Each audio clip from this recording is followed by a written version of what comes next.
बोलो श्री गिरिराज महाराज की जय। कृष्ण कन्हैया लाल की जय। अखंड मंडलाकारं व्याप्तं येन चराचरं तत्पदं दर्शितं येन तस्मै श्री गुरुवे नमः।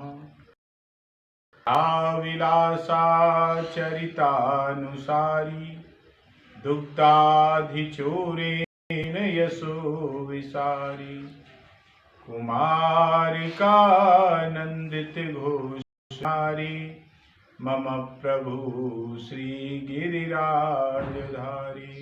बोलो कृष्ण कन्हैया लाल की जय। श्री गिरिराज महाराज की जय। श्रीमद् भगवत गीता के सत्संग में हमने और आपने कल 18वें श्लोक तक का सत्संग किया। उसमें बताया कि पांडवों की सेना में से किस किस ने कौन कौन सा शंख बजाया। श्री कृष्ण ने कौन सा शंख बजाया, अर्जुन ने कौन सा, धर्मराज युधिष्ठिर ने कौन सा, नकुल सहदेव ने कौन सा, भीम ने कौन सा।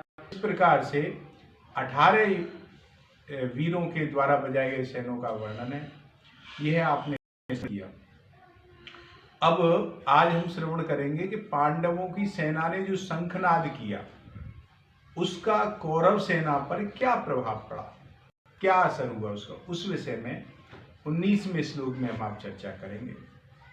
सा घोषो धार्त राष्ट्राणाम हृदयानि व्यधारत नभ्यस्य पृथ्वी चैव तमलो व्यनुनादयन। चासा और पांडव सेना के शंख के उससे तुलुम घोषा भयंकर शब्द ने नभचा पृथ्वी में आकाश और पृथ्वी एव भी द्युनयन गूंजते हुए धार्त राष्ट्राणाम अन्याय पूर्वक राज्य हड़पने वाले दुर्योधन आदि के हृदयानी हृदय व्यदारयत विदीर्ण कर दिए महाराज। ऐसा घोष हुआ। सा घोषो राष्ट्राणाम तुमलो व्यनुनाद। पांडव सेना की वह संगनी इतनी विशाल, इतनी गहरी, इतनी ऊंची और इतनी भयंकर हुई कि महाराज उसकी प्रतिध्वनि से पृथ्वी और आकाश के बीच का जितना भी भाग है सब गूंज उठा। और उस शब्द से अन्याय के द्वारा राज्य को हड़पने वाले और उनकी सहायता करने वाले जो उनके पक्ष में खड़े हुए थे उन राजाओं के हृदय विदीर्ण हो गए, भयभीत हो गए। तात्पर्य क्या है? तात्पर्य यह है कि हृदय को जैसे किसी अस्त्र शस्त्र से विदीर्ण करने से जो पीड़ा होती है हृदय में, कोई शस्त्र जिस पे लग जाए, वही पीड़ा उनके हृदय में उस शब्द घोष को, शंखनाद को सुन करके हुई महाराज। उस शंख ध्वनि ने कौरव सेना के हृदय में युद्ध का जो उत्साह था, पितामह भीष्म के शंख बजाने पर जो उनके हृदय में उत्साह था, उस बल को, उस उत्साह को कमजोर कर दिया, जिससे उनके हृदय में पांडव सेना का भय उत्पन्न हो गया। अब संजय ने ये बातें धृतराष्ट्र को सुना रहे हैं संजय, और धृतराष्ट्र के सामने ही संजय धृतराष्ट्र के पुत्रों अथवा संबंधियों को हृदय वीण कर दिए। ऐसा कहना सभ्यतापूर्ण और युक्ति संगत नहीं मालूम हुआ। इसलिए संजय को धार्त राष्ट्राणाम ना कहकर तावकी नाम, आपके पुत्र अथवा संबंधियों को ऐसा कहना चाहिए था, क्योंकि ऐसा कहना ही सभ्यता है। यहां धार्त राष्ट्राणाम पद का अर्थ है कि जिन्होंने अन्याय पूर्वक राज्य को धारण किया, समझना चाहिए इसका अर्थ। युक्ति संगत तथा सभ्यतापूर्ण मालूम होता है। अन्याय का पक्ष लेने से उनके हृदय विदीर्ण हो गए, कमजोर हो गए। इस दृष्टि से भी यह अर्थ लेना है कि युक्ति संगत मालूम होता है। यहां शंका होती है एक कि कौरवों की सेना तो 11 अक्षौणी सेना है, उसके जब शंख बजे तो पांडवों की सेना पर तो कुछ असर नहीं हुआ, और पांडवों की सेना उनसे 4 अक्षौणी सेना कम है, 7 अक्षौणी सेना है। तो कम सेना ने जब शंख बजाए पांडवों ने, और उनके हृदय विदीर्ण क्यों हो गए कौरव सेना के? तो इसका समाधान यह एक ही आता है भैया, कि जिनके हृदय में अधर्म, पाप, अन्याय है, अर्थात जो अधर्म पूर्वक अपने कर्तव्य का पालन करता है, उनका हृदय मजबूत नहीं होता, और जो धर्म पूर्वक पालन करता है उनका हृदय मजबूत होता है, और जो धर्म पूर्वक पालन नहीं करते उनके हृदय में भय रहता है, और जो धर्म पूर्वक पालन करते हैं उनका हृदय अभय रहता है। न्याय का से धर्म वालों का उत्साह होता है और उनमें सूरवीरता होती है।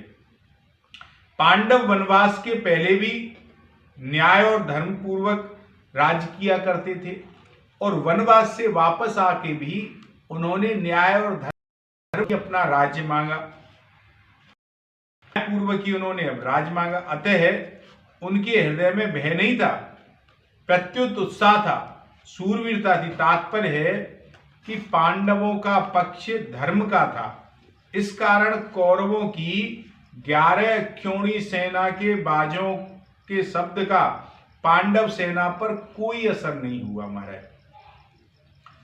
परंतु जो अधर्म, पाप, अन्याय आदि करते हैं उनके हृदय स्वाभाविक ही कमजोर हो जाते हैं, और उनके हृदय में निर्भयता नहीं,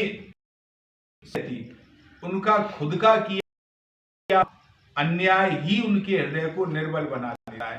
पापी को कोई मारता नहीं है, पापी को मारने के लिए किसी की आवश्यकता नहीं है, पापी को मारने के लिए उसका पाप ही काफी है।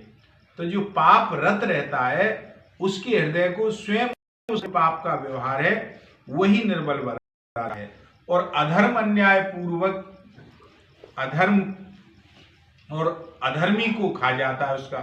दुर्योधन आदि ने पांडवों को अन्याय पूर्वक मारने के बहुत से प्रयास किए, बड़े बड़े षड्यंत्र रचे, छल किए, कपट किए, किंतु उनका कुछ बिगड़ा नहीं। इसी कारण कौरवों की 11 अक्षौणी सेना कुछ नहीं कर पाई, और पांडवों की जो 7 अक्षौणी सेना थी उसके शंखनाद से कौरवों की सेना के हृदय विदीर्ण हो गए महाराज, उनमें बड़े जोर की पीड़ा होने लगी। इस प्रसंग से अब क्या समझना चाहिए इस श्लोक से?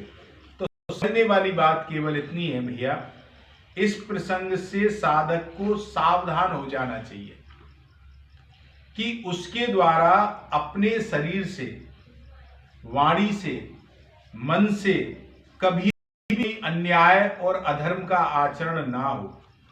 अन्याय और अधर्म युक्त आचरण करने से मनुष्य का हृदय कमजोर हो जाता है, निर्बल हो जाता है, और उसके हृदय में भय बैठ जाता है महाराज।